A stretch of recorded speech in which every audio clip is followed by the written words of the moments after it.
Whew.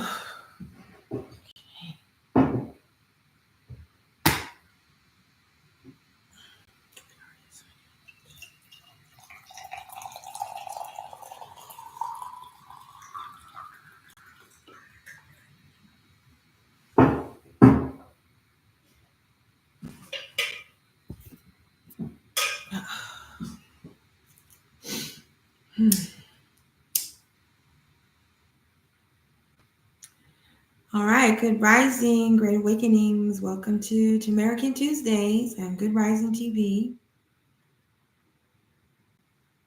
And I'm just lighting some sage here right now.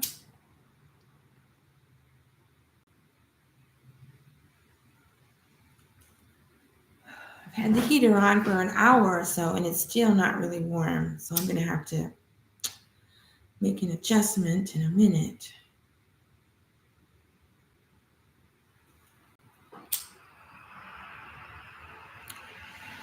I need a candle to get this thing going.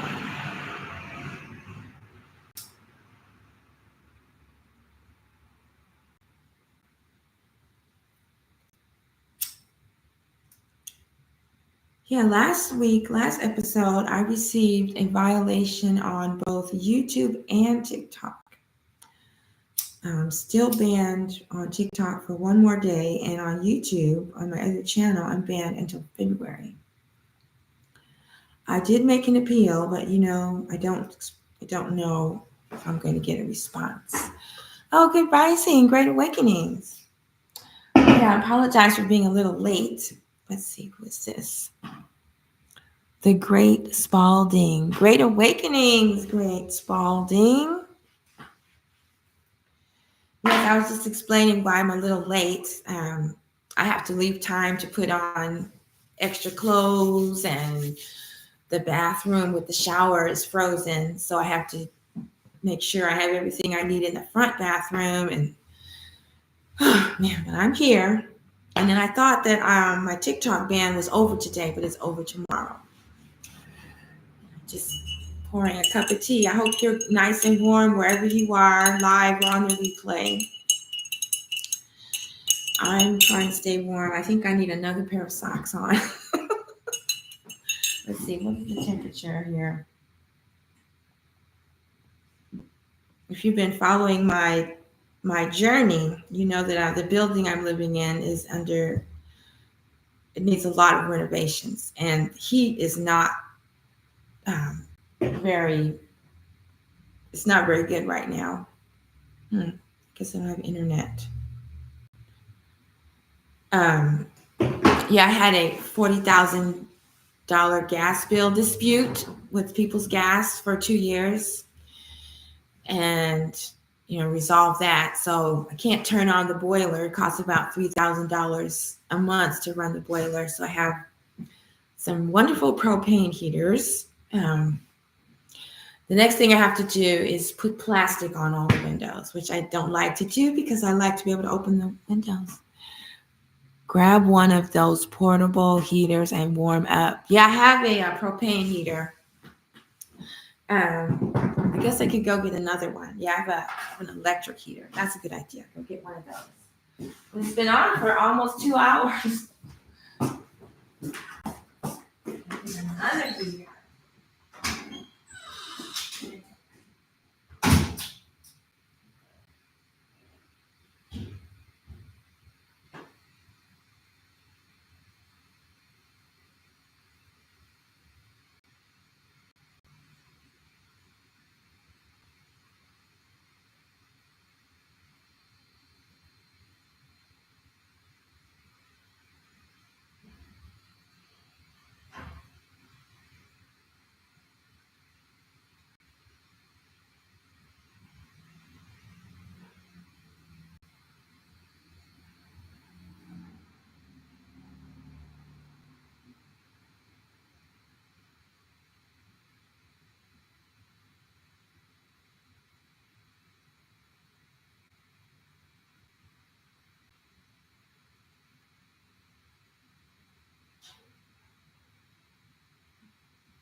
Spalding had a great idea.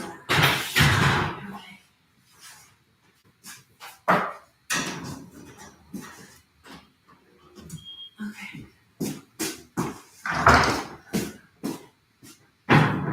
That should do it. And I put my feet on the pillow. That's the part that's really cold, is the feet on the floor. Okay, there we go. All right, thank you, Great Spalding, for your great suggestion. And let's see. The electric ones are better for the house. You should use it. Right.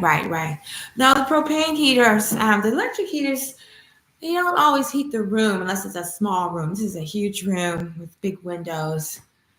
The propane heater usually heats it up really well, but I guess it takes a while. Alrighty then. So, TaMeriKan Tuesdays, we usually talk about things of interest to Aboriginal Americans. What I mean by Aboriginal Americans, the original people of the land, which in today's world would be called Black or melanated. And I've stopped using those terms because they don't apply to any particular place. So we're kind of like in limbo. We're not really from anywhere. We're just here to serve others. And I got tired of that. Yeah, I got tired of that. So about a year ago, one of my good friends, he's my guitar player, he suggested, he'd been telling me about this for like 10 years. I'm like, nope, I'm Black. Kim is Black. The nice guy's Black. Black consciousness, the Black soil, I'm Black. And it finally dawned on me that even though I know that about myself, or I feel that about myself, I'm connected to Black people, Black culture. I don't want to identify as that any longer. So then, of course, I went through the phase of, when I first found out about my Cherokee and Lakota heritage, we're Black Native Americans because we're Blacks brought over from Africa on slave ships mixed with Native Americans. I just thought that's why we were Black natives. Still not really belonging anywhere, just in limbo. We're not really, what did somebody say about me? Let's see, too red to be white, too white to be Black, and too Black to be red. That's pretty accurate. It just don't really fit in anywhere. Because people like me were actually triracial, because during slavery times, what was going on? And even beyond slavery times, but during slavery times, exactly, that's what was going on. And so, and then I started on TikTok, I started watching videos of people saying that some of the Native Americans were people brought over on ships to mix with our people and replace us. So I stopped using the term Native American, because you could buy a native plant, which is a plant that used to be growing somewhere and planted there. And it's not an indigenous plant, it's a native plant, because you bought it and transplanted it to try to recreate what was before. And what was before on every continent, there were Black melanated people. On every continent, the original people were that way. And so I started to wonder, well, how could it not be that way on this continent?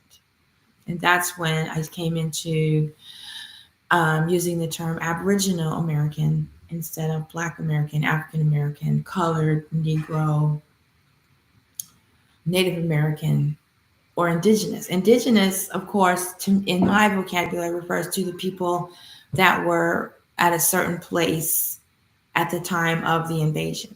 It doesn't necessarily mean they're the original people, but they're descendants of the original people, which is what I would say for the majority of Native Americans, that they are descendants of the original people of this land. But I don't believe they're the people that built the mounds, because that's what I'm really referring to, the mound builders. Like, the mound builders are, in my opinion, my research, the Aboriginal people of this land, these lands. The mounds. That's the episode that was banned, the one where we talked about the mounds. It was a really good discussion. And the words that I received violations for four were taken completely out of context, of course. So you just have to learn how to talk more on this app or these apps. So that's what I mean by Aboriginal Americans. And then, of course, what is another name for this continent? North, Central, and South America. I used to think it was Turtle Island, but I've learned that Turtle Island only refers to North America. Only refers to the people up, up this way, because that's the part that looks like a turtle. And so what's the name for the continent? So the Netarian term, and what I mean by Netarian, people who follow the Neters. There's a Netarian culture in Kemet in Egypt, Africa. Ancient African Egypt is called Kemet. And then there is another Netarian civilization here on North, Central, and South America in Turtle Island, but North, Central, and South America. And the name for this continent is TaMeri, beloved land, TaMeri. And another indigenous name for this continent is Amaruka, and then Chi Amaru. So I think Chi Amaru is from Mexico and Amaruka is Peruvian. I'm going to have to get that clarified because I can't remember right now. Oh, I was looking at the weather. Yes, 20 degrees here today. So I'm going to make myself a note to look into which one is which, because at this moment I don't know. Tuesdays. Okay. All right. So let me make a note.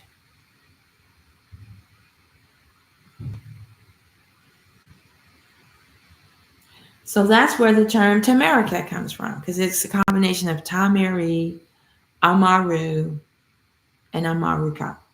TaMeriKan.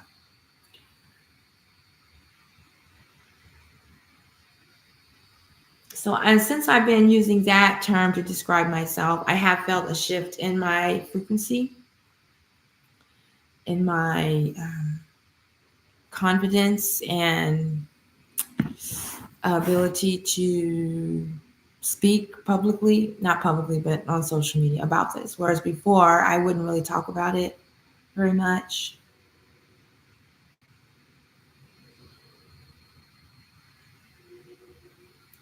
Amaru. Okay. There. So I'm going to make myself a note to get that clarified. Amaruka, Chi Amaru, and TaMeriKan. Yeah. Okay. So that is what I mean by TaMeriKan Tuesdays. So usually, well, not usually, my perspective on this is the way to come together. And as you can see, I have the spiral dance medicine wheel behind me and also my earrings representing the indigenous people of the four directions coming together during this time, third shaking of the earth, according to the Hopi prophecy. And I know some people will say, why do you listen to the Hopi? And I'm like, well, because their prophecy is over 10,000 years old, and I believe them to be descendants of the Aboriginal Americans. Whether they're mixed with Serbians or what, I believe that they are still holding on to ancient truth and wisdom. And I'm not buying into racism anymore. So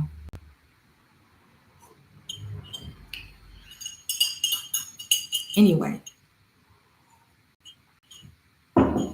I feel strongly that the way we're going to come together is not by war.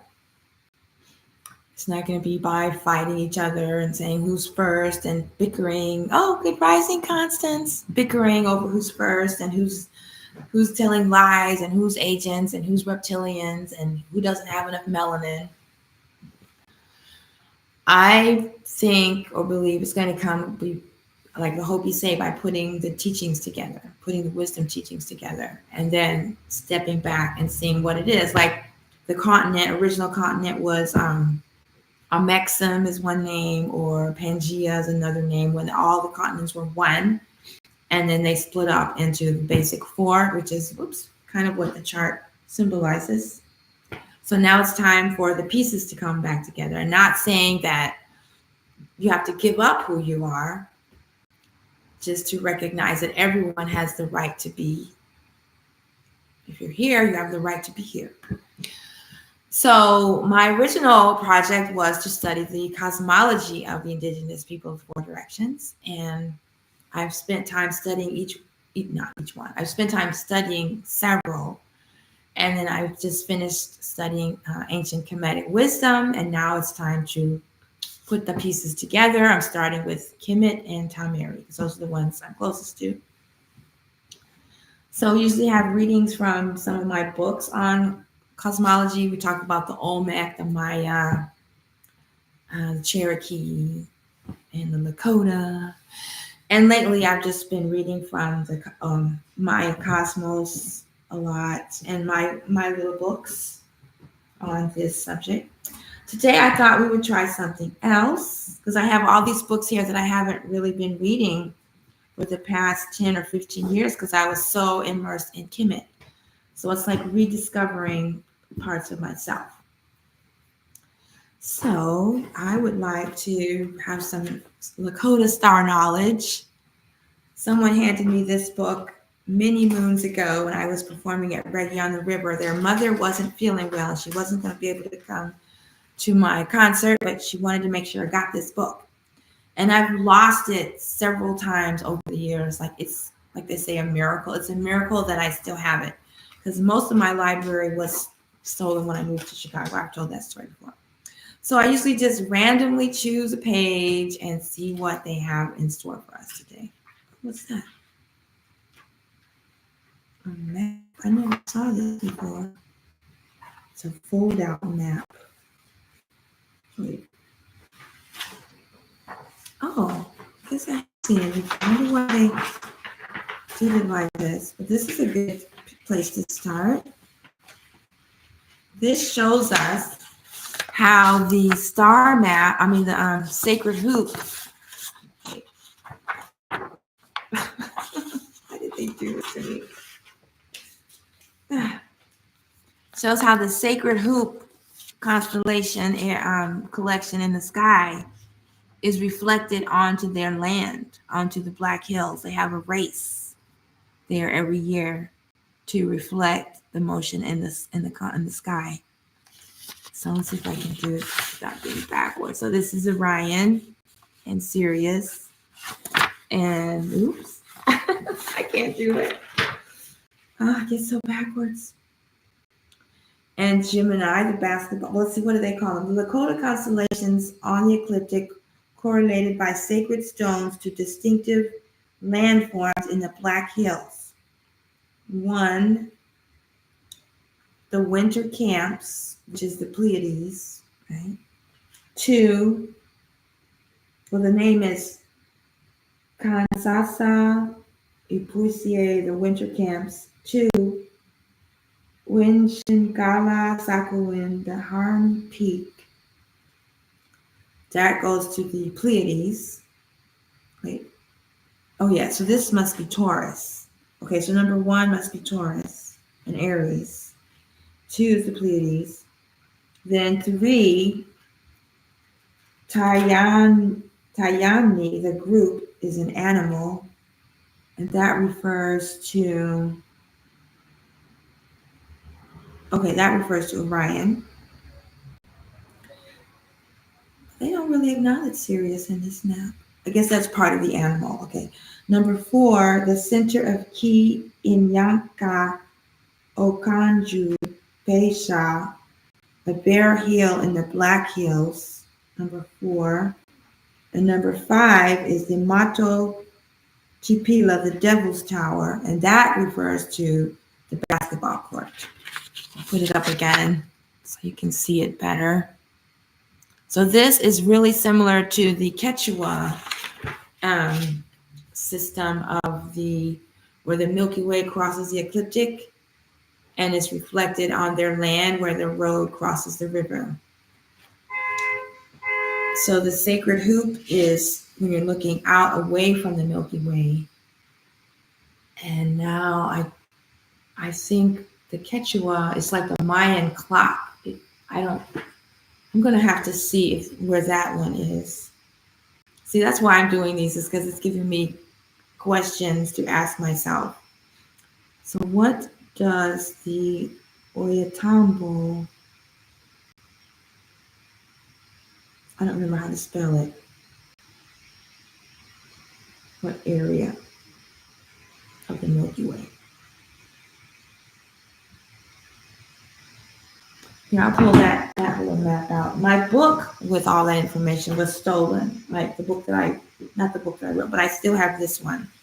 And I believe I have all the references in here.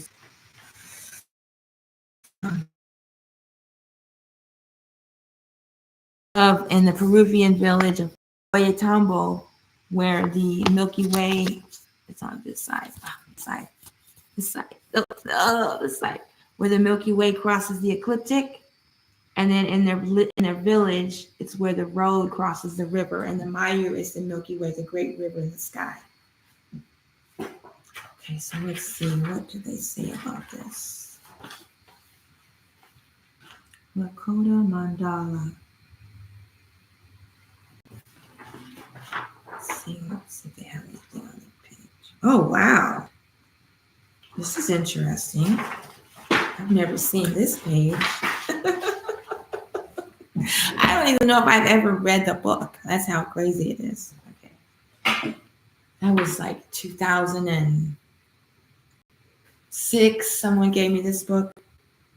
Up until then, I'd only seen it on the website. Oh, wow. So these are,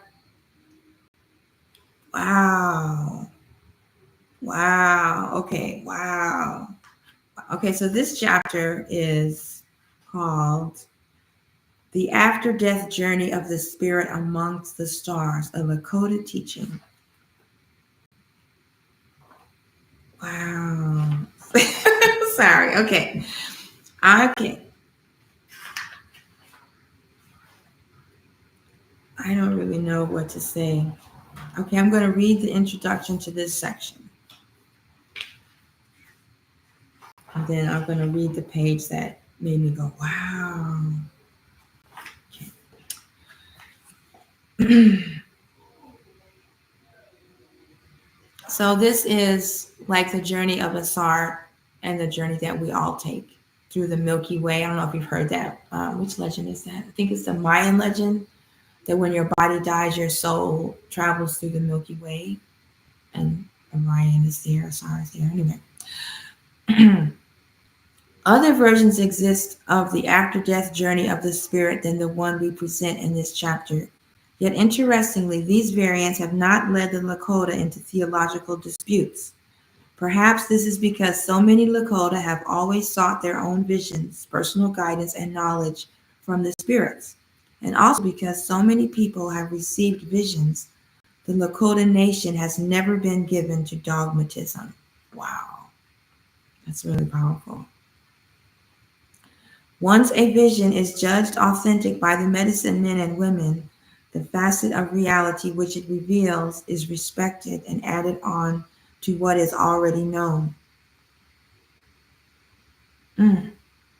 Nevertheless, there are some aspects of this teaching about life after death which always seem to be present. The versions we know are founded on belief in the reality of spirit. Also, they include traveling on the Milky Way, called by the Lakota the Road of Spirits, and arriving at the place of spirits. Those are the essentials. Finally, there is nothing funereal about the place of the spirits, Wanagiyata. On the contrary, it is a realm of happiness and mutual respect. Wanagiyata not only provides assurance of life after death, it also represents an ideal pattern of behavior. The Lakota way of life, Lako Wichoan, summons each tribal member to mirror the good life which exists among the stars in their own Tiaspaye here on Earth. Wow, that was fascinating. So, from my understanding, what they're saying is everyone that has a vision once the vision is judged to be authentic by the medicine men and women, it's added to the tribal knowledge.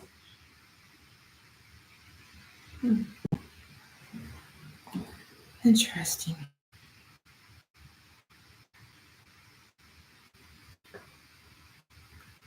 And like I was talking about the difference between Natarian, like in the spiritual traditions that I've been involved with and the Natarian traditions, I know that in a lot of traditions, you're able to perform the ritual to make offerings to the spirits or the ancestors, and then they show you the blessings. But in the Natarian tradition, you actually have the mystical experience yourself.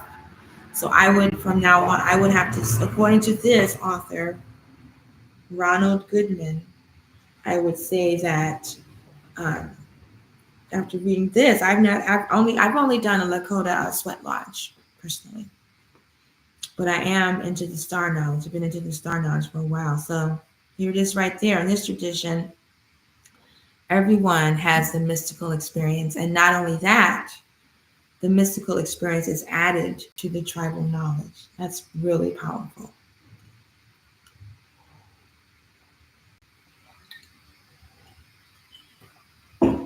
Yeah, so today, TaMeriKan Tuesday, if you're new, just tuning in, we're reading from Lakota Star Knowledge by Ronald Goodman, Stories in Lakota Stellar Theology. This is a map of the sacred hoop. And we just looked at a diagram that shows what each one of these star patterns, how it resonates or reflects with an actual physical place on Earth in Lakota country, especially in the Black Hills. We just looked at that. And now I just read an introduction. I see it's time for me to like just read the book instead of just dilly-dallying. I need to just sit down and read the whole book. It's not that long. Can't believe it's taking me this long to get to this point where I'm ready to read this book. But I opened it randomly to this page, and it's about Orion. So I'm going to read this story. This is page 26 and 27. I'm going to show the little image, which I've never seen that before. So it's got Orion's belt, Orion's sword.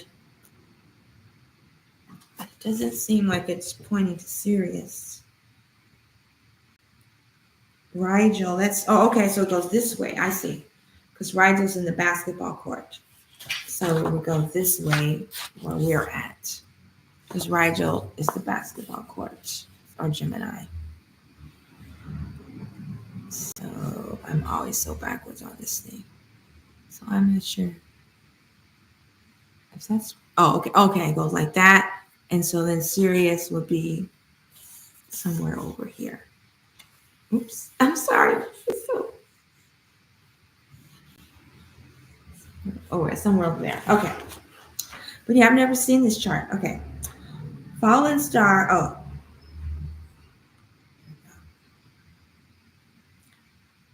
As so often happens in life, lessons are learned only through inappropriate behavior. Wow. Never heard that before. Lessons are learned only through inappropriate behavior. The lessons of Inyan and the sun dance are reinforced through the negative examples of the chief who lost his arm.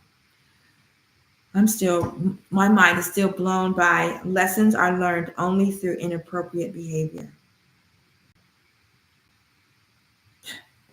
Two Lakota versions of the story exist. The first was told by Nicholas Black Elk to John Nehart in 1944. The second version was given in 1986 by Ali Napasini, a contemporary storyteller at Sinte Gillespie University in Rosebud, South Dakota, where it may be examined in the archives.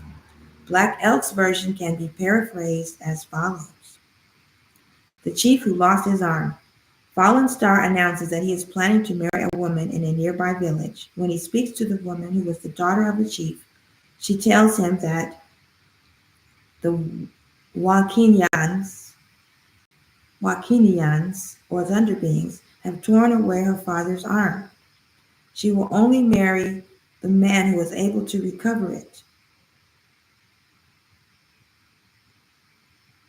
Fallen Star goes in search of the arm. As he travels from village to village, he meets spirits who give him special powers. He gains a sinew and a live coal, an eagle plume, a swallow feather, and a warm feather, a wren feather, and words of power. Words of power. These gifts will enable him to change his shape and also to escape from the Wakinians once he finds the sheep's arm. As he goes from village to village, he sometimes seems to be in the Black Hills area, but at the same time, he also appears to be traveling through the star world. He travels through 3 villages or star peoples, and it is said that his son will have to visit the other 4. The fallen star reaches the Wakinians, and by changing into a wren and then into a man, he is able to outwit the Wakinians and the Iktomi and recover the chief's arm. What is this reminding me of? When Asar's body was torn into 13 pieces. By using the other powers he was given, he is able to flee successfully. He restores the arm to the chief, marries the daughter, and they have a son. And then it says Damali, 1984, 404, 409. Or just Damal, I don't know. Like many Lakota stories, the chief who lost his arm initially describes how not to behave. The story implies that the chief is selfish and that his selfishness threatens to interrupt the cosmic cycle. Continuation of life requires renewal through self-sacrifice. Because the chief apparently refuses to make any offering of himself, divine intervention becomes necessary. First, the thunders, the Wakinians, tear off his arm and hide it. Second, Fallen Star, who has a human mother and a father who is a star, that is a spirit, must complete the process by struggling with the thunders and regaining the arm. The final part of the story shows us that it is the duty of the Wakinians to take away the fertility of the earth every year. We didn't read the first part. They also take away each year the masculine power to fertilize the earth, which the arm symbolizes.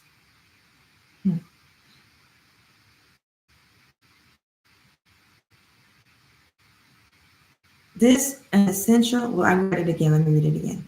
The first part of the story shows us that it is the duty of the Wakinians to take away the fertility of the earth every year.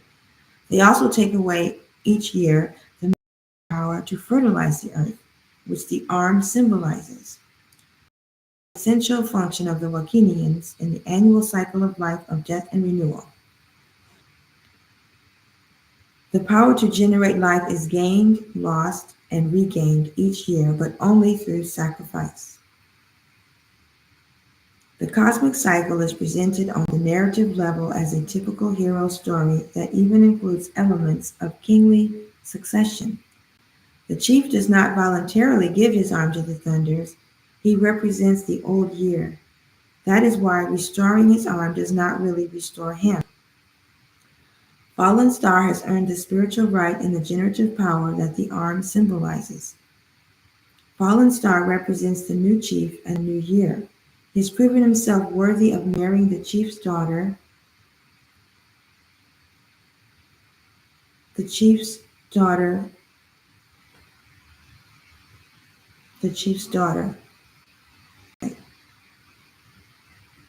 And the chief's daughter stands for the emergent life forms of a renewed earth. The fact that Fallen Star is sometimes in the sky and sometimes on earth symbolically links the two and reinforces the importance of peoples living according to precepts set forth in the sky. What the old chief loses involuntarily, the sun dancers vow to recover. They overcome chaos, death, and the earth's infertility by doing as Inyan and Falling Star did. Thus, as Inyan created the world by shedding his blood, the sun dancers hope to recreate and renew the world by voluntarily sacrificing their blood. Symbolically, they are also recovering the chief's lost arm. The hand constellation, Napi, which was identified for us by Mr. William Redbird of the Rosebud Sioux Reservation in 1986, occurs in Orion and represents the hand that the chief lost when he lost his arm. The belt of Orion is the wrist. The sword of Orion is the thumb. Rigel makes the index finger. The star for the little finger is the northernmost star in Eridanus Beta. So what they're saying is this is Rigel, this is Orion's belt, and this is the sword. Interesting. So what I got, there's two more paragraphs. Years ago, Napi had its heliacal set-in a short time before midsummer. Years ago. This was the period when summer solstice occurred in Matotipila, the Bear's Lodge, a Lakota constellation consisting of 8 stars around Gemini. That's the basketball court in the Mayan tradition. As stated earlier, the Lakota regard the disappearance from the night sky of the Hand constellation as a divine signal of impending loss of fertility. This necessary annual loss is represented in the story by the Wakinians, who tear off the chief's arm. It is also an announcement that sacrifice will be required to recover the power to fertilize the earth again. The reappearance in the night sky of the Nape constellation occurred in autumn. It then approached the meridian shortly before winter solstice. Thus, at one time, the Nape announced the imminent onset of the 2 great divisions of the year, summer and winter solstice. The reappearance of the hand is a cosmic affirmation that the blood sacrifice at summer solstice had been effective and successful. In the dead of winter, Lakota know that they have helped to make life possible again in the coming year. They have reenacted the archetypical sacrifice of Indian. They have recovered the chief's as falling star had done, thereby helping to renew life on earth. By following sacred precepts limned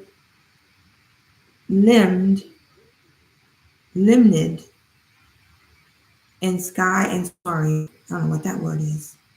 Lakota affirmed their way of living and practicing ritual, not only as proper, but also as essential for the continuance of the very universe. Note, as the stars slowly precess, they change not only their positions with respect to the geographic pole, but also their time of heliacal rise and set.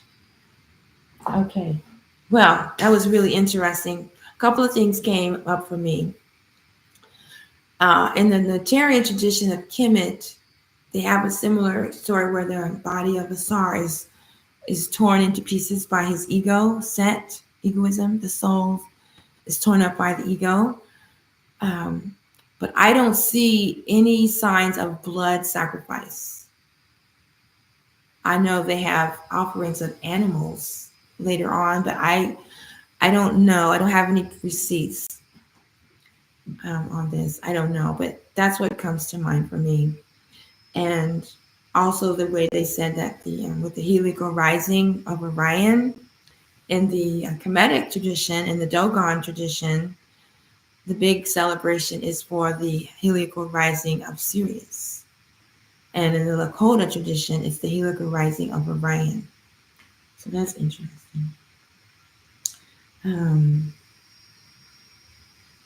Yeah, there's just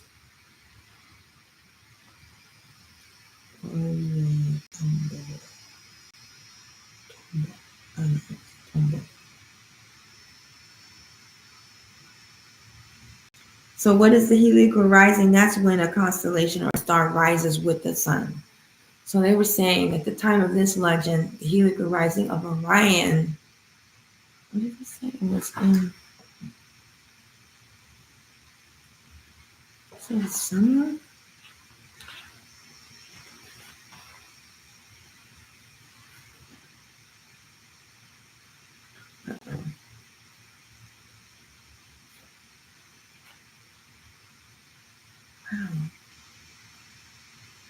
Oh man, there's a lot of charts like that. Okay. Um,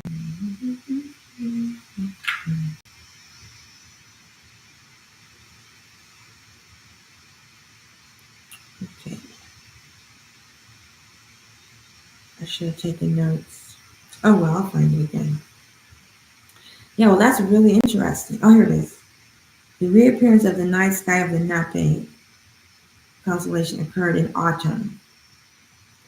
Now, because Sirius rises after Orion, so now Sirius rising is in this middle of summer. So Orion rises in the middle of June or July. Interesting.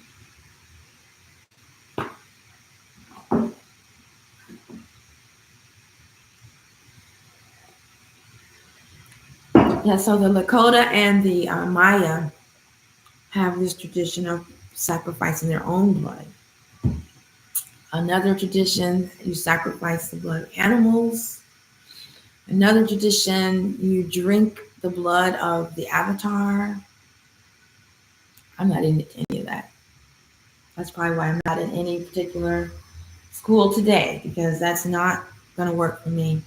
However, like I said, I'm putting together these teachings, and I feel like when I put them together based on the cosmology, not the war or the bloodshed, I'm going to get closer to what it is that I'm seeking.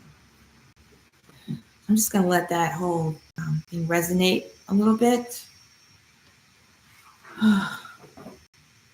And that's interesting to know about the hand. They don't observe Sirius. It used to be kind of patriarchal. They said that, what do you say? They sacrifice the male to fertilize the earth, and then they sacrifice the female to restore it.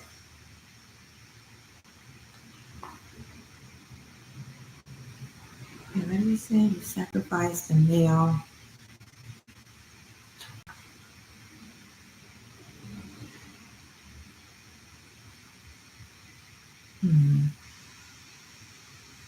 Okay, well, I'll find it. All right, well, yeah, that was interesting. Well, I see some people are still on here. I'm reading like storybooks for edutainment. This is edutainment, entertaining education. Here we go, Rising of the Nape.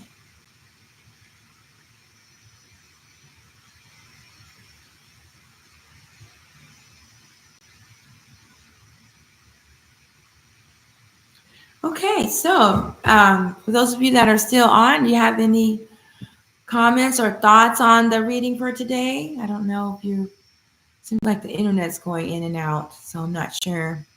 If you have any questions or comments on what I just read or how that made you feel, like I said, I'm not a fan of bloodletting or sacrifice in that way.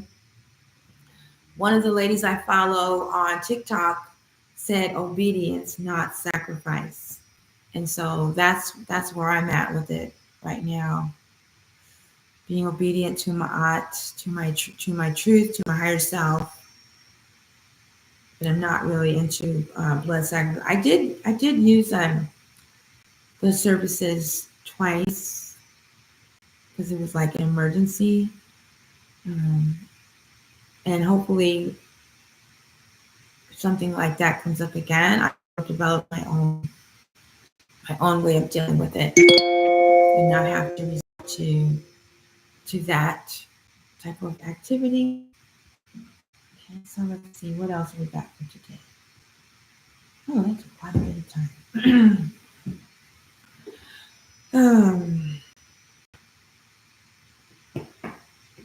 How about some music? That's always a good thing.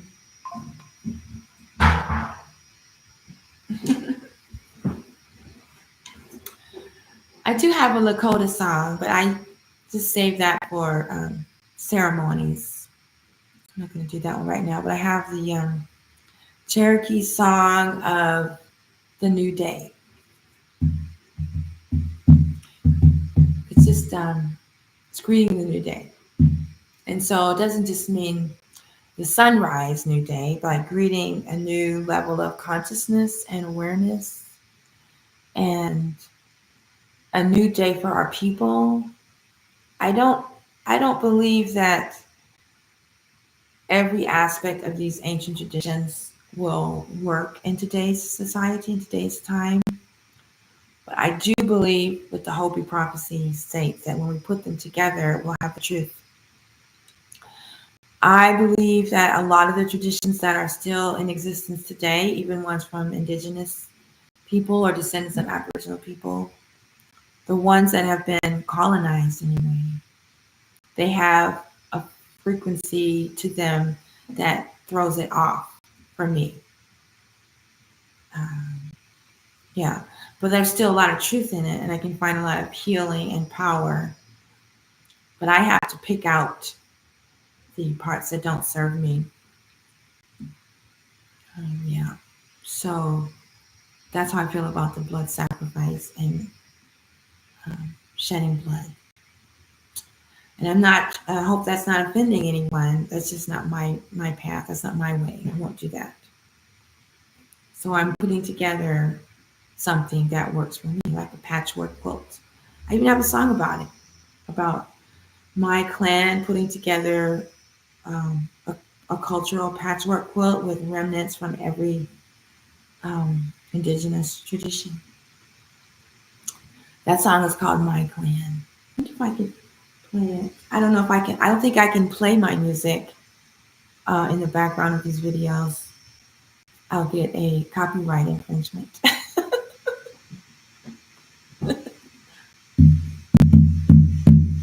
When a day oh, when a day oh, when a day when a day hey oh, hey oh, hey oh, hey oh, yeah, yeah, yeah.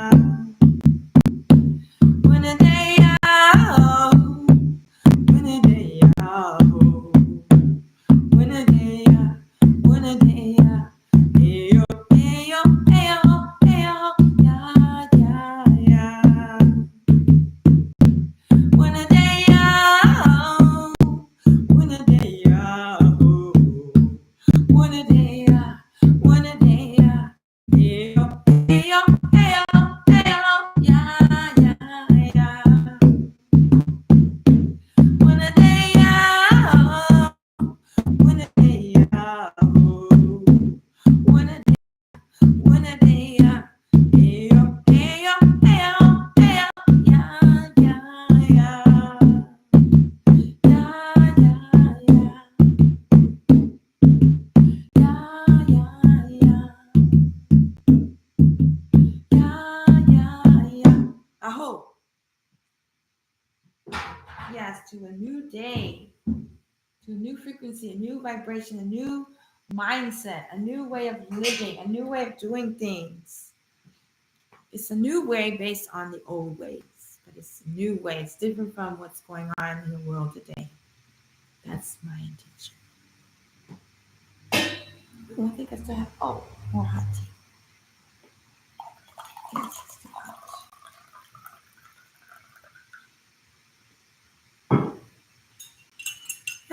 Oh my goodness. Good rising. Thank you. Thank you. So for those of you that are still on the live stream, do you have Aboriginal American heritage? Where are you from? I'm sure you've heard me mention I have Lakota and Cherokee. The Lakota came from my grandmother Ruth Hambrick Glover, who was from Mississippi. She was definitely triracial. And my other grandmothers had Cherokee mothers or grandmothers. So I'm Lakota and Cherokee. I have, I'll move out to the other room. I have one ancestor who definitely looks like he's Nigerian, my grandmother's father. But her mother was Cherokee, and I don't know. I don't really know what she was other than the Cherokee. I actually have photographs. Hold on.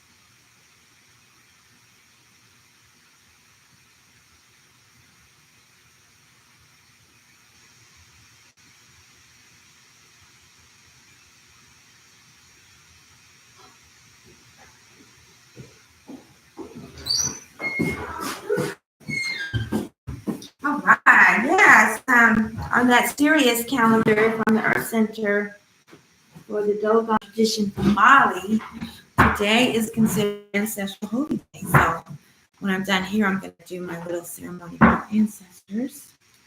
See, we got the great Spalding.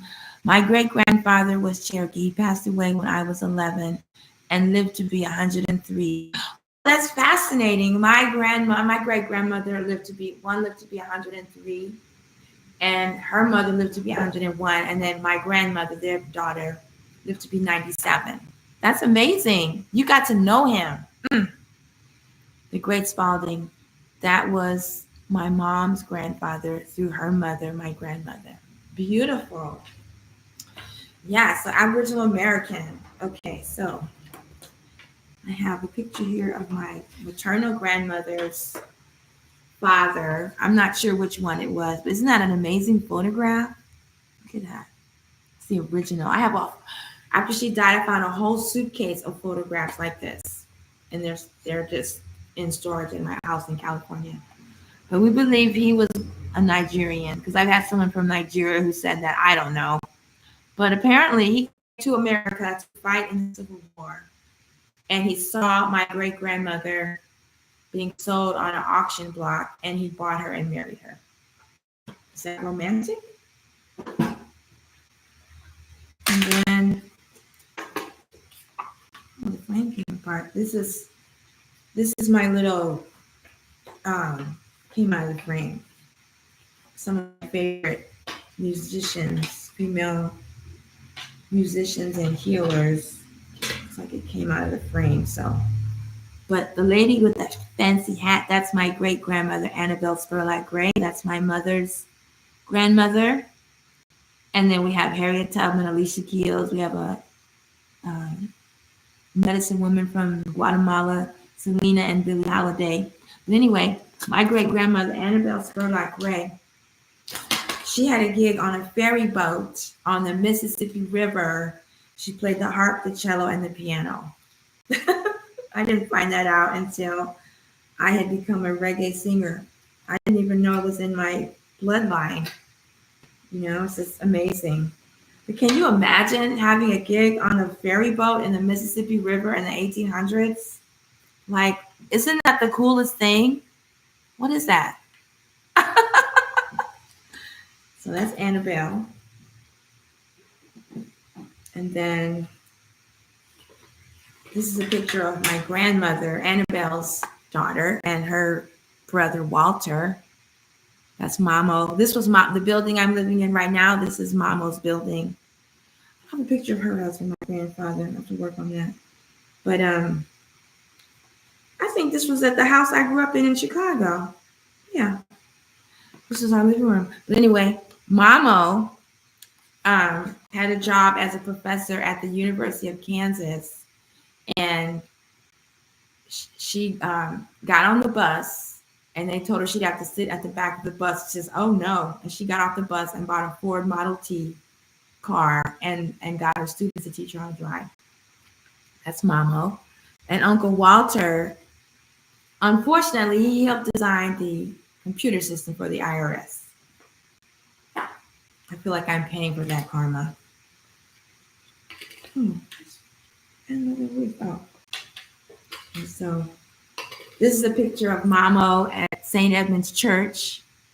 This is Mamo here, of course. think this was her 97th birthday or something, right before she died. And then my dad also got involved in her church, St. Edmund's Church. I went to that elementary school. I don't really have a lot of good things to say about it, though. It was weird. Then this is my mom and my dad. May rest in peace. They color coordinated their outfits. They were so cute. They're always doing that. And then this is my grandmother, my dad's mother, the one I was telling you from Mississippi. She's the Lakota woman from Mississippi.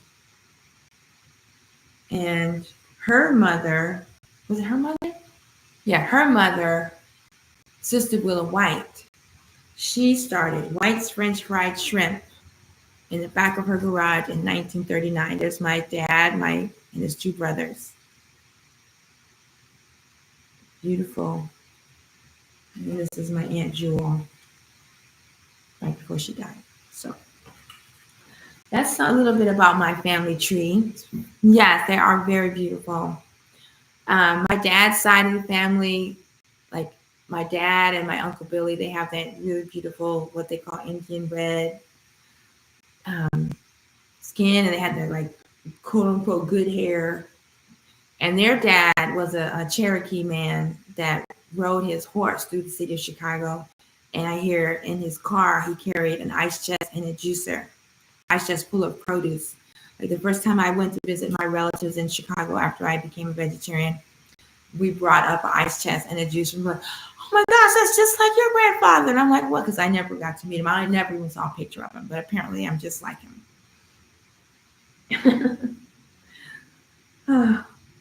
It is a beautiful family. But anyway, she started the shrimp shop in the back of her garage, white. You can see it's modeled after the one in the middle because he was the oldest. Like his Uncle Durley with as a shrimp.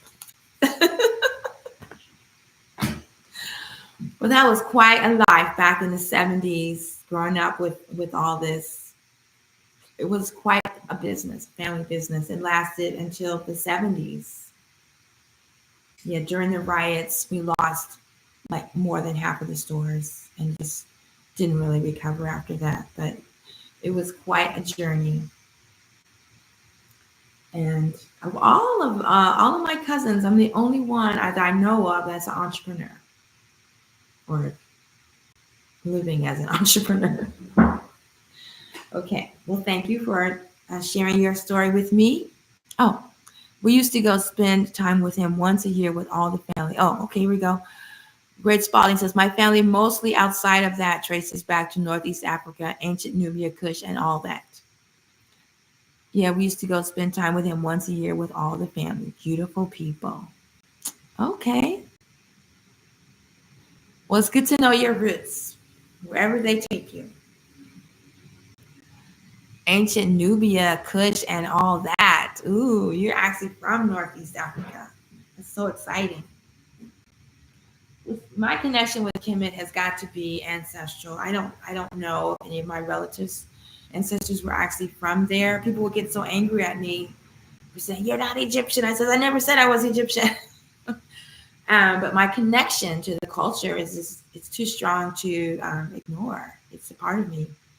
It's just a part of me. And then I feel there's a strong connection to it here too, you know. That's why I'm exploring the side of my roots again, which I kind of stopped when I fell in love with Kemet. And now I just love them both. Like I said, the last time I was there, my guides were like, okay, now it's time to unite Eastern and Western Kemet, or Kemet and TaMeri. So I said, okay, that's what I'm doing. Yeah, I have, it's a really interesting heritage. We also have the French slave plantation owner, Henri Jean-Baptiste in New Orleans. And then the German, I don't have a picture of my granddad on my dad's side, but I guess he looked like those guys. Probably darker, because grandmother Ruth was so fair.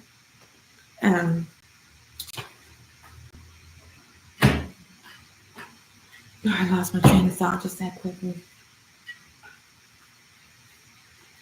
Yeah, anyway. All right, so we have a little bit more time here. Oh, yeah, started it. So I think I will do another reading, this time from the Cherokee book. Which one do I want to do? I haven't looked at any of these in so long. Oh, I forgot about this one, the Mayan prophecies. Maybe next time. Cherokee Heritage. There we go. Got another Cherokee on this call. So this is a book I borrowed from a friend, and then we went through something and she was no longer my friend, and I never gave it back to her. It's not cool.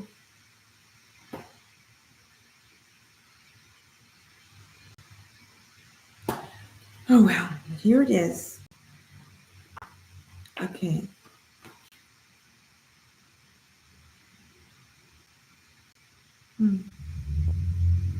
Official guidebook to the Museum of the Cherokee Indian. You know, that's another thing. I've often wondered about that word Indian. I've heard that it's because Columbus thought he was in India when he discovered us, discovered our people here. I've heard that it means indigenous, not India, that we have the West Indies, the East Indies, and the American Indies. Do you all know anything about that? I don't know.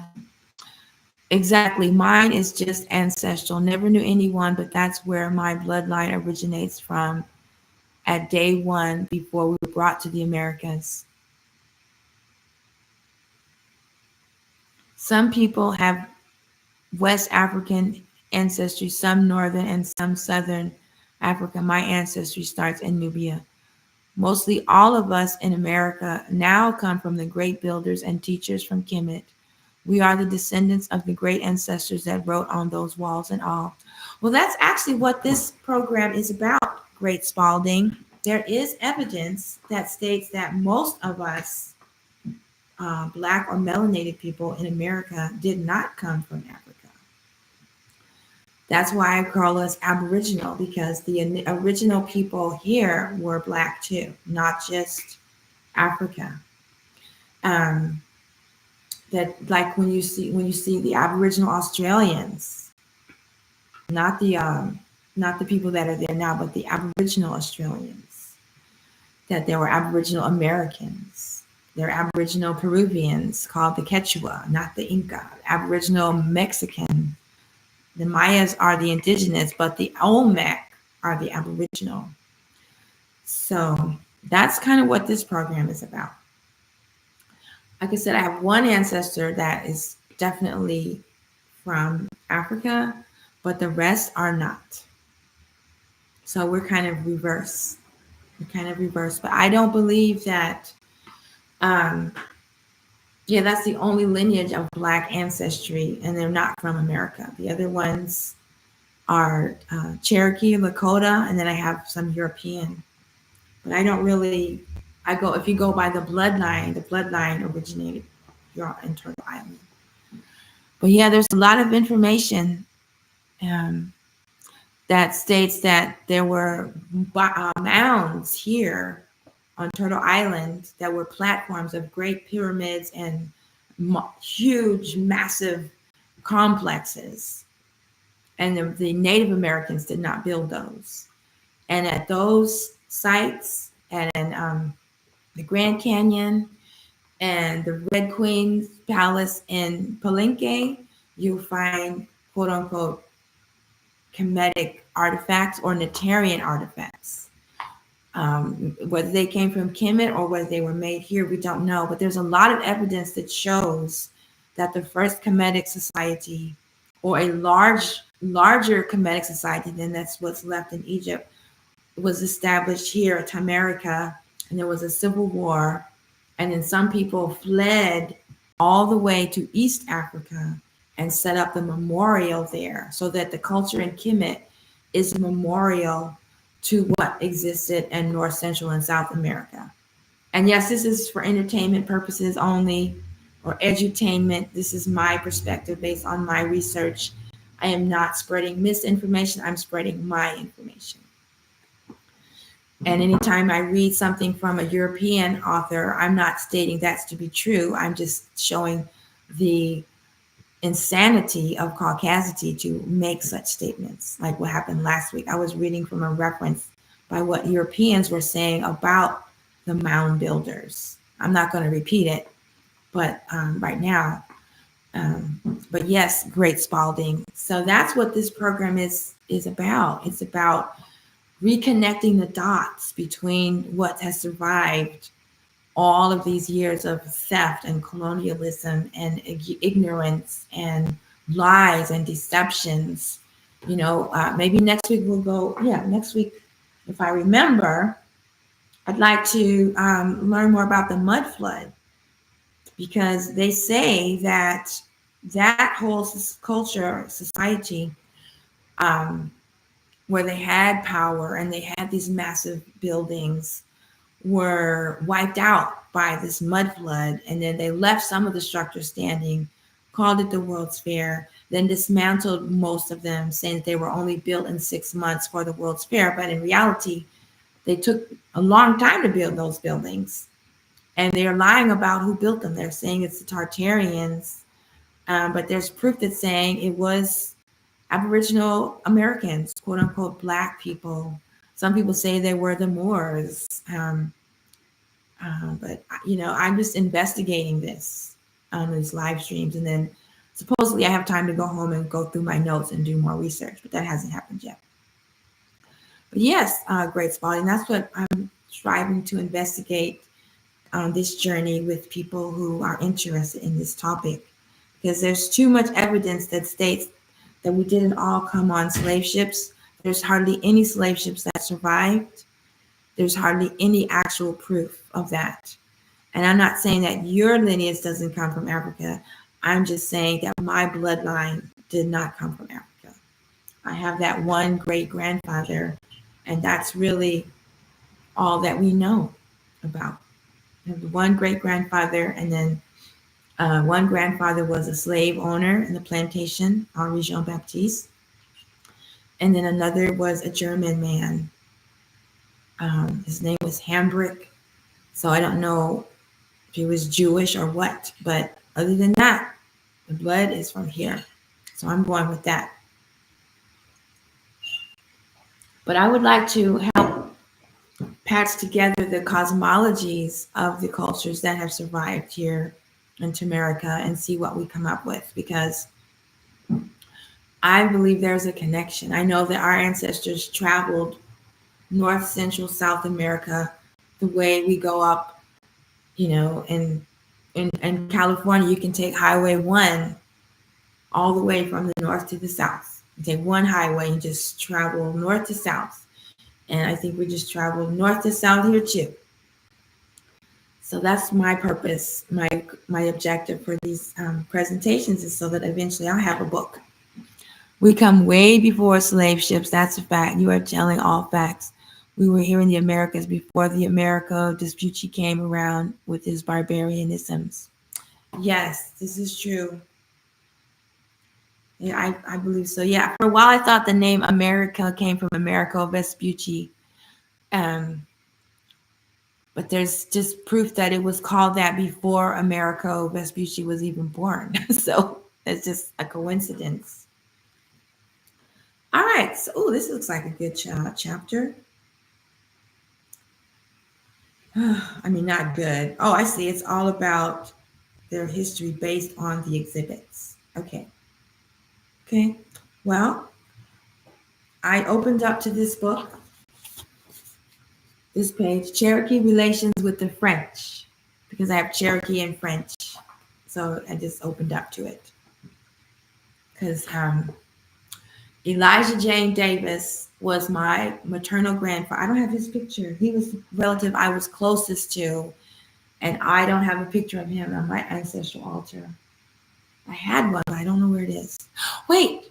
Oh, I know. I have one, but it's with me and my cousin, and we're still alive, and I didn't want to put it on the ancestral altar. I'll have to find another one. But his mother, Eliza Jane Davis, was a full-blood Cherokee on the Trail of Tears, stopped in New Orleans, met his wait, Elijah Jane Davis met, wait, how am met, Elijah Jane Davis met his dad, uh, Henri, oh, man. He gave his name Johnson because he was the son of John Baptiste, Henri Johnson, something like that.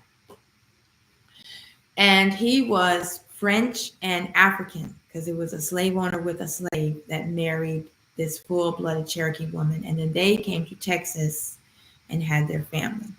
So I'm reading this chapter about Cherokee heritage from their exhibit at the museum. Cherokee relations with the French, 1720 to 1763. Oh, okay. So these are pictures of the last photograph of the remaining members of the famous Thomas Legion taken at the New Orleans reunion of Confederate veterans in 1903. Mama was born in 1902 and Granddaddy was born in 1904. So I guess they're saying that there were Cherokee warriors who fought on the side of Confederate soldiers. Figure 96, battle flag at the Thomas Legion. So what do you know about that? Well, of course, because by then, Cherokee had slaves too, right? They wanted to become civilized and assimilated, so they had slaves.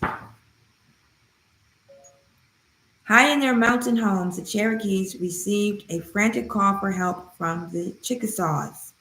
Having already decimated the once powerful Natchez, the French were coming with a mighty army, Swiss mercenaries, and a host of Indian allies to destroy the Chickasaws.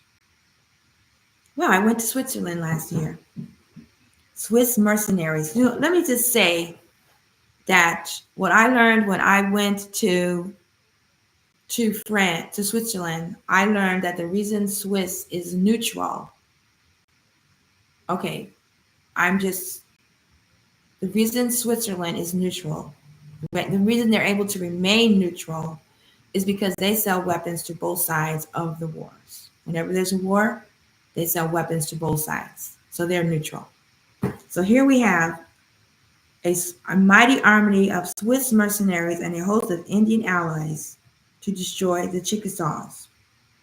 In the mountains, the Cherokees were safe from the French, but they would not stand by and see their neighbors slaughtered.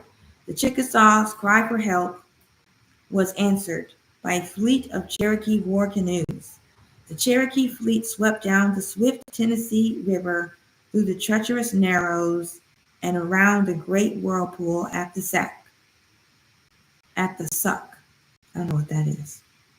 The canoes were upset by the reefs and swift waters at Muscle Shoals. Interesting. Side note, I live in Chicago and we have Morgan Shoal. And I have never heard of a shoal other than Morgan Shoal until just now. What is a shoal? It's an ancient bed of limestone. Morgan Shoal is 300 million years old and they want to pave it. Well, they want to pave the area up to the shoal. Back to this history. The Cherokees lost their guns and all their possessions, but they arrived in time. They fought well with their knives in hands at first, and then with guns taken from fallen Frenchmen. The enemy was pushed back, and the Chickasaws were saved. Too late, the French attempted to rectify their mistake. From Fort Toulouse, a young French agent, the Chevalier de Lantagnac, was sent to live with the Cherokees at Great Tellico. The Cherokees accepted Lantagnac's seemingly honest friendship, but they refused to submit themselves to his country. Oconostota and other Cherokee leaders were invited to New Orleans, where they were lavishly entertained by the French governor. They listened politely to their host, but were not deceived by his grandiose promises, which they knew could not be kept. When the French went to war against the English, they were supported by some of the most powerful Indian nations in the East. The mighty English army of General Braddock was taken by surprise and annihilated by the French and Indians. This disaster left George Washington's Virginia militia as the major effective force between the victorious French and the English settlements. Washington realized that he was badly in need of help, and he sent a request to the Cherokees. Cherokee war bands traveled overland to strike the French convoys on the Mississippi River, thereby blocking communication between the French forces and their base of supply in Louisiana. Oh, okay. Thereby blocking communication between the French forces and their base of supply in Louisiana. Ostenaco led another war band north to the relief of George Washington. The Cherokees suffered great hardship in Virginia due to the mistrust of the frontiersmen and a serious shortage of supply. Nevertheless, they provided valuable aid to the English. George Washington summarized their contribution, saying, "They are more serviceable than twice their number of white men. Their cunning and craft cannot be equaled. If they return to their nation, no words can tell how much they will be missed, for upon these people the safety of our march very much depends." The English won the war and replaced France as the dominant European power in North America. The French had taken great pride in their ability to control Indians, but in the South, they made a fatal mistake when they failed to win the friendship of the Cherokees. This failure was one of the reasons the French lost their wilderness empire. Wow, fascinating. Well, thank you, Great Spalding, and peace to you, Hatep.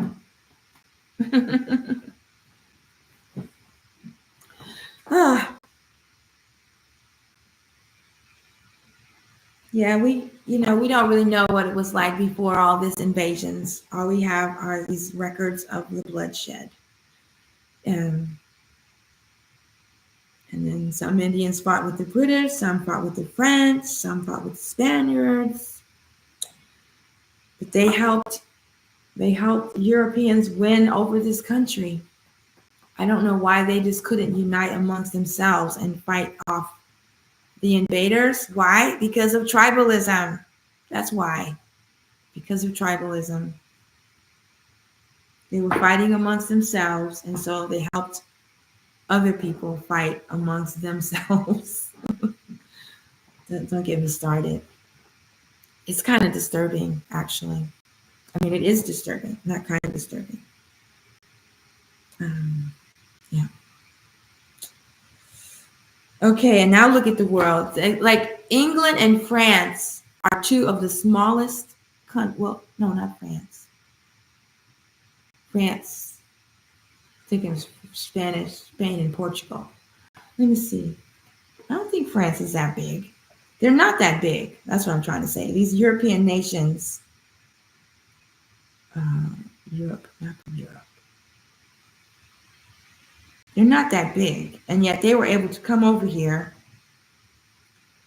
and conquer our people. In Africa, they split up Africa like it was a pizza puzzle, pizza pie. The Berlin Conference. What year was that? I can't remember what year. I'll look it up next. They came over here and divided up Africa. Then they came up here and divided up TaMeriKan. And their countries are this tiny. Why? Why were they able to do that? Because their countries were this tiny. They had nothing. We had abundance. We did not have lack, poverty consciousness. We're like, you want some pineapples? Help yourself. You want some papaya? You want some corn? Like, sure, let's share the bounty. It's not part of our DNA. It's just not. It still doesn't make any sense. I'm reading a book right now, Getting Black People to Sell. After leaving slavery times, after slavery was over, they had jobs, and then the government took away their jobs, So they had to learn how to sell. And it was just like, what? Yeah, that's how they were able to do it. Look at, here's a map. You let me see the map? No. Okay. Here's your map. I don't. Google Maps is better on the app. Okay. They always want you to go to the app. Oh, man.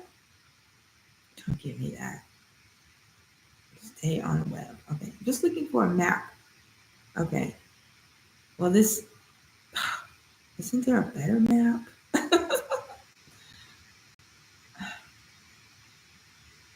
Oh my gosh. Well, I'm trying to find a bigger map. But look at how, look, Europe isn't even the same size as the top third of Africa. And they were able to come over there and kick butt. Like, because they had nothing but scraps. Okay, yeah, I was getting France and Spain mixed up. But France and the UK, they're not that big. Spain, Italy, it's just, you could fit France inside of Algeria. You could fit Italy. You can fit 2 Italies, maybe 3 inside of Libya. The UK fits in Chad. It's mind-blowing. To Great Spalding, I feel like they captured our queens in Africa, which made the kings bow down to save the women lives, because to the black man in Kemet, the black woman was always God to him. That's just my theory. That makes sense. Yeah. Yeah. But not today. It's not like that anymore. They made the black woman go get a job and get corporate and become a single mom, and then send the dads to prison. That's what they're doing up here. That's what they did here. But anyway, they were able to do that, and now former French colonies still have to pay a slave tax. So, like, how do we break out of that? They're just now finding ways to break out of that arrangement. But it's the mindset that has to change. That's why I'm going to the stars, because that's what we have in common. We have in common these cosmological, creative myths, legends, and in the Natarian or Kemetic tradition, that's where you start. You start with the spiritual. You start with the creation myth, and you put yourself in the place of the hero, and you go through life. And your goal is enlightenment and eternity, not conquering your neighbor, getting everything they have and stealing, because we had Ma'at. Everyone lived by Ma'at, or everyone was striving to live by Ma'at. That was the objective. We don't have that objective here. Now the objective is to get a good job and get a good salary so you can pay your bills.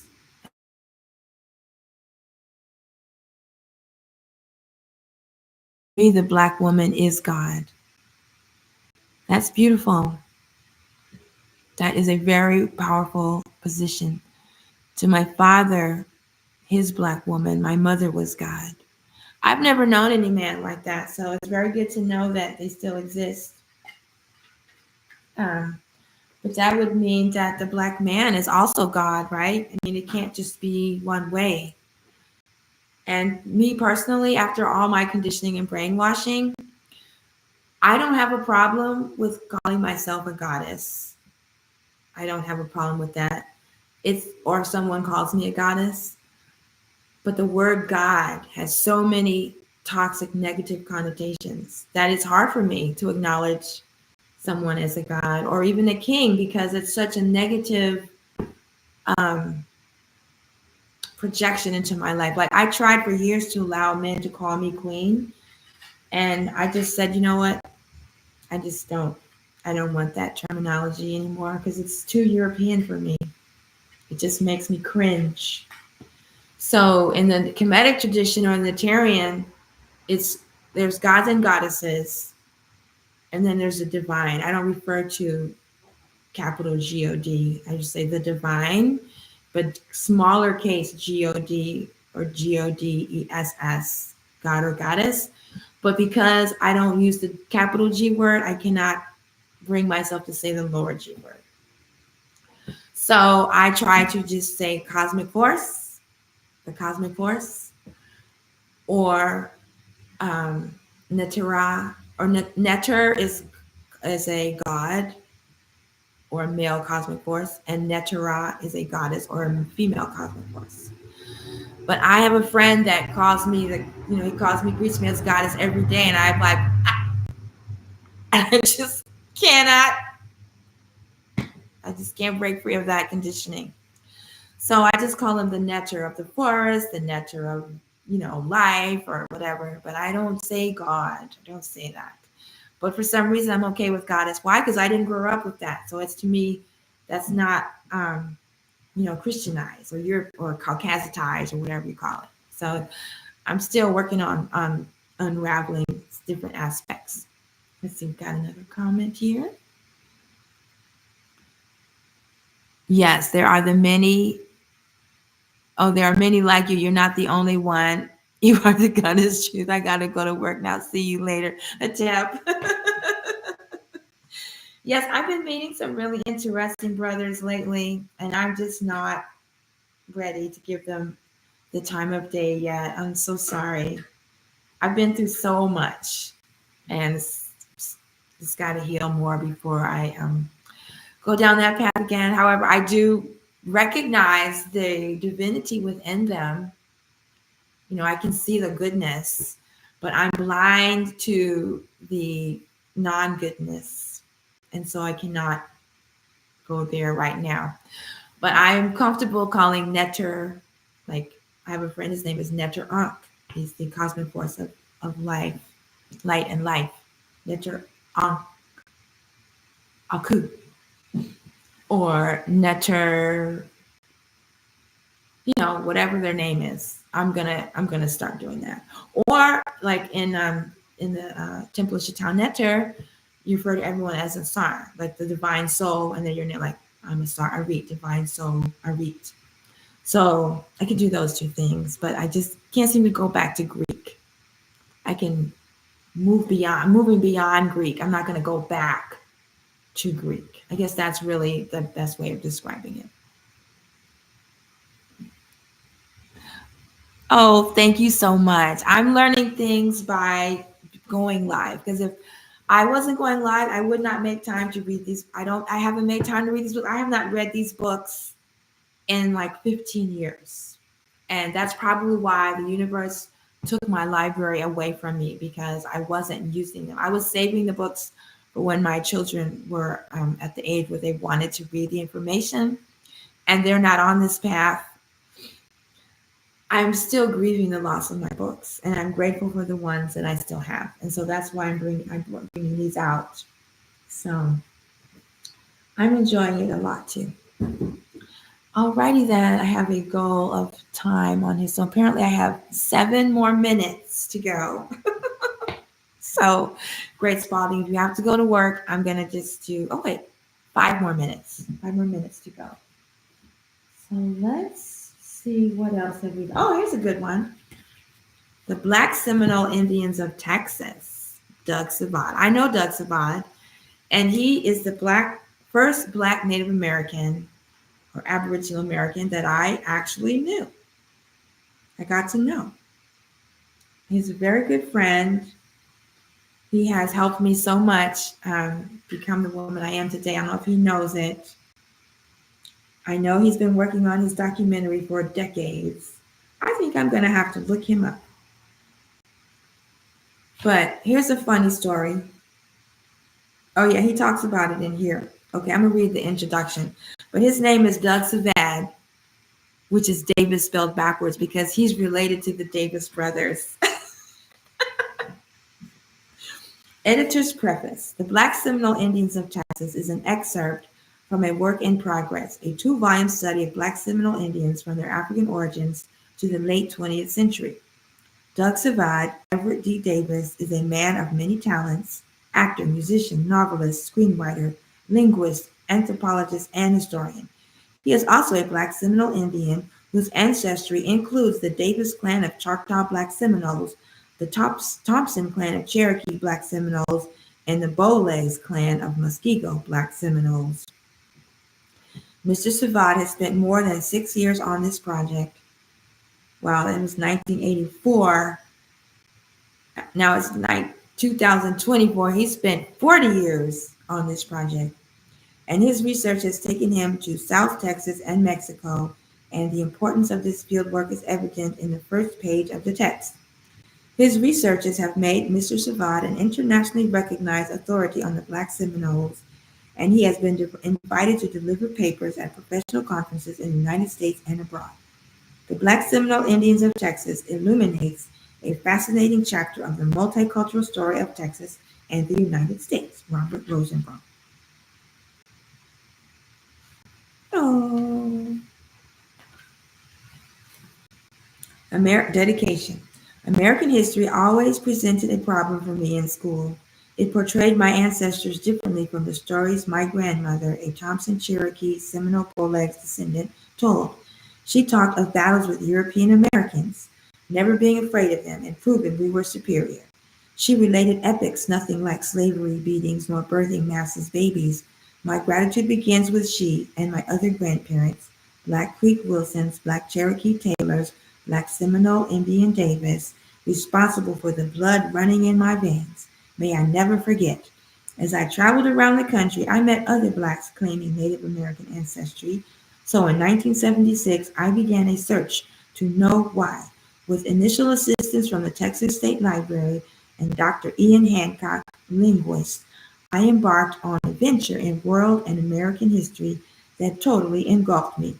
It exposed historical lies and deception. I had to inform the world. Today, I continue to inform the world today. Thank you, Scipio. Special thanks to William Dubb and Ethel Warrior, who I got to meet, Cat Caesar and Sorella Daniel, Matthew Dixie Dixon, Louis and Lily Mae DeMary, Melvin Wade, Mary Hayes, Chicken Demery, Michael Ritchie, David Parks, Photo, Douglas Daniels, Alex Williams, Felix Williams, Robert Rosenbaum, Miss Charles Wilson, Nancy White, John July, Maggie Vasquez, Alan and Martha, Charles Best, Robert Romino, and many, many others who have in some ways aided me in my search. Doug Sabat. My goodness, I'm going to have to call this man after this broadcast. Okay, well, we only got 2 minutes. I'm going to read, he said the first paragraph, we would know why. So I'm going to read the first page and then I'll mark the page and we'll come back to it because this is going to be good. This is New Year's Eve, 1978.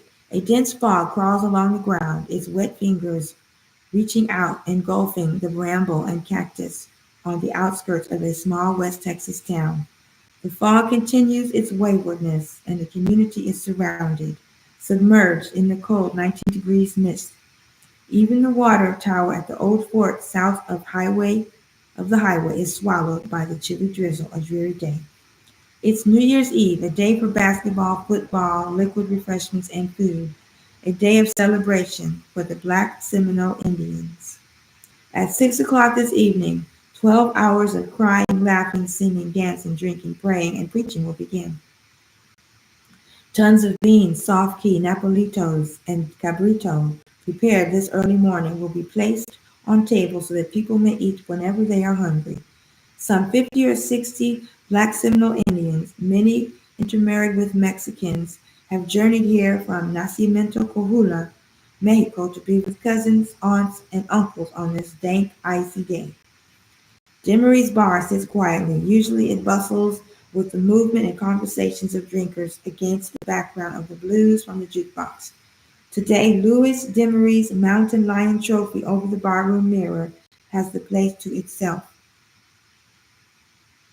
Maggie's across town has but a few Mexicans, Kickapoos, and whites who sit quietly as soul top 40 tunes bellow from the jukebox. Maggie, born in Nacimiento to Black Creek and Black Seminole Indian parents, is in the kitchen preparing her special enchiladas, carne guisada, and tacos for the upcoming festivities. Ali donde tia was nun te in and adon niva. Go back no mima. Go back, go back no more. To hold on there. She'll tell you in her Americanized Gullah language. She, like her ancestors, speaks at least three languages, English, Gullah, and Spanish. But the mood of the people is depressingly like the weather. The day is not the usual one of jubilation. One of the old people, the third in a month, has died and will be buried today. Uncle Ned Factor, a descendant of Congressional Medal of Honor winner Pompey Factor, Black Seminole Indian Scout, won't see the new year. He and many of the old people of Black Seminole Indian ancestry are dying rapidly, and stories of America's past and the language of the American Black, called Gullah or Plantation English, die with them. Their epic story, 2 centuries older than the United States, has been passed down in African and Indian oral tradition through the centuries by their cultural conscious ancestors. Recollections tell of battles with the Bukra, American people, any outsider through Africa, Florida, Indian Territory, Mexico, and Texas. Memories retrace their joining forces with other Seminole tribes, Maroons, free Africans residing in early America's hinterlands, Cimarrones, freed Spanish African slaves, and the Estalusi, slaves escaped or stolen from plantations, and fighting against the ruthlessly expanding English American colonies. In the United States, these free blacks' lives have been a rebellion against enslavement. Seminole, a Creek word meaning runaways or rebels, identifies not a tribe, but rather a melting pot of many tribes. Black and red peoples who united in rebellion to preserve their cultures and maintain their freedom. All right. That's quite the way to end our session today. I appreciate those of you who are still on the live stream, and I welcome you on the replay to leave me some comments to let me know what other type of topics you'd like me to bring forth. I'm studying them right now, just reading all these books a little bit at a time, and it's going to inspire me to continue my research. I'm currently finishing up images for 2 books that I have. The Hesiu Neteru, the Book of Frequencies with the Neters, the gods and goddesses, and the Akuseneb Tefsima Paut Neteru, Reflective Movement Meditation System, Manifestation System. And then I have my 2 books that are already finished. They're already finished, but I need to upload them and format them for ebook and printing. So I'm working on finishing the illustrations on the other 2 books right now, and then I'm going to upload these, and then I'm going to get back to my research. So thank you so much for being here, and I look forward to seeing you tomorrow for Wellness Wednesday, because I've been banned from going live on my music channel, which is where I usually do this broadcast, because I bring out my music more. And all my songs are about the books that we're reading, basically. So I'm just going to go live here and work on my vocabulary, not say things like that anymore. And I think the other live stream comes back in February. So the end of November, end of December is, I guess, beginning of February. I'll be back on that channel, but at least I have this one. And of course, whenever I study, I put my notes to music. So this will always lead to more music, the research. Like a lot of my songs are just notes that I took from skimming through books like this. And then one day when I look at them, there's a melody behind them. So, okay. Hotep, which means supreme peace, the inner duality. Dua, adorations, thank you. Namaste, I see the divine within you. Wado, thank you. Galieliga, I am thankful. Dohihi, peace. And Ashe, so it is written, so it is spoken, so it is done. So mote it be, blessed be. Those are wonderful greetings from the four directions of planet Earth.